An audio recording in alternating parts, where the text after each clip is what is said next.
Hi, I'm Jason, and I'm a cognitive psychologist at the University of Northumbria. A cognitive psychologist is somebody who runs experiments to try to understand the mind. What are the things that it can do, and how do those things work? Like you, I'm stuck inside, so I thought I'd make a video to show you an experiment that you can do at home, which will teach you something interesting about how your memory and attention work, as these are two things that I study. For this experiment, you'll just need a couple of simple things from around the house. One, a deck of playing cards, and two, a paper and a pen. The experiment that we'll do is very much like the kinds of experiments we would do in the lab to test someone's memory. But there are two important steps we should be following, and I'll explain why they're important. Understanding why they're important will give you a good appreciation for the skills that are important in cognitive psychology, specifically thinking very carefully about the tasks that we use to measure people's mental abilities. The first thing that we should do is give our cards a good shuffle. And why is this important? Well, let's think of an example. Let's say I brought someone into my lab with the goal of testing their memory for 4 items. Now, if the items that I gave them were A, B, C, and D, do you think that would be a hard memory test? More importantly, would I be testing their memory for 4 things or just for 1? If they're as clever as you, they would have realized that the 4 things that I showed were the first 4 letters of the alphabet. That's a pattern that they already knew. So, when we do memory tests, it's usually important to give people random items. That way we minimize the chances that what they're doing is recognizing old patterns, and instead we're measuring their ability to remember new information. The other important part of this experiment is that we'll be testing our memories more than once. That is, we'll repeat the same process 5 times. And this is important because, like any activity you can do, sometimes you get things right because you just guessed right or you're lucky. By testing someone's memory more than once, we can minimize how much luck plays into their performance score and maximize how much their actual ability determines their score.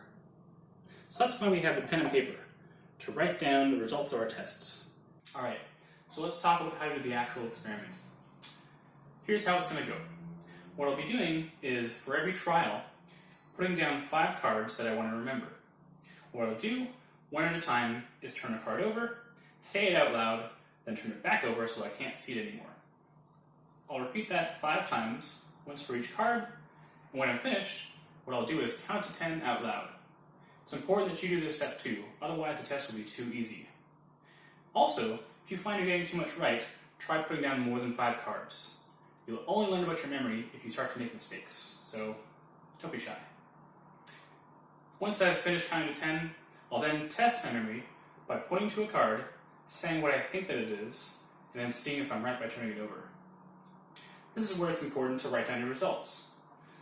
We'll write the numbers 1 through 5 on the top of the sheet, so that we can keep track for each of the 5 cards, whether we were right with a check mark or wrong with an X. So what I'll do is I'll show you how to do one trial, and then I'll do the rest of them too, but we'll zoom through it. The most important part though is that I'll put up my hand when I'm done, and at that point you should stop the video. When you stop the video, go through and do it yourself until you've finished 5 tests. That way we can compare our results together. Alright, so here's how the experiment looks. 8, 9, Jack, King, Queen. Let's count to 10 now. 1, 2, 3, 4, 5, 6, 7, 8, 9, and 10. Ready to test. I think the first card was 8. That's right. So I get a check mark. The second card, I think, might have been a king. Nope, a 9. Got that one wrong, so I get an X. The third card, I think, might have been an ace. Wrong again. It's a jack. So I get an X there too. I think the fourth card must have been the king. Aha! Right. So I get a check mark there. And for the last card, a 6. Nope, a queen. So I didn't do so well, but that's okay. That's how one test looks. I'll keep going and do 4 more, but remember to stop the video and pause it when I put my hand up, so you can catch up with me.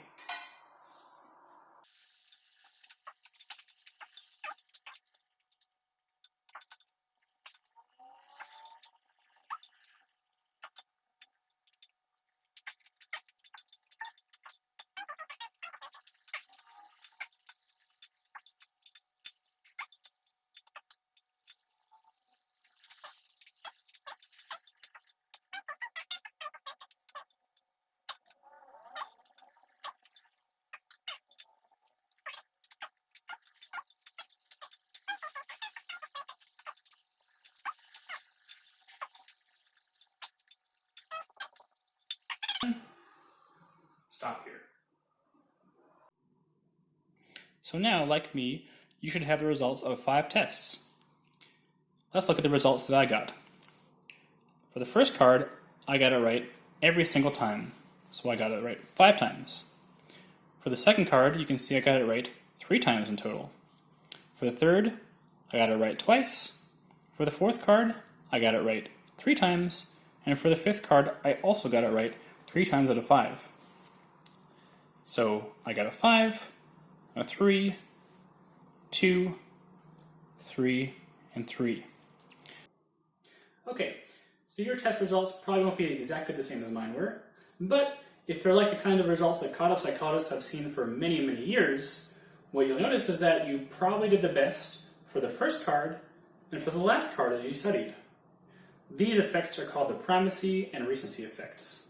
Big words, but what they mean is that you usually remember the stuff you saw first and last best. And this stuff happens everywhere, even in school tests, so keep your eye out for it.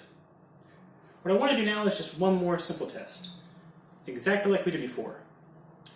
I'll do one test, you can watch me do it, and what we'll try to do is we'll try to focus our attention on the middle of the cards. Make sure you remember those ones the best. And see if we can control this. So I'll do my test. As last time, I'll put my hand up when I'm finished, then I want you to catch up with me and be ready for your test so we can test together. Okay? Here we go. One more test.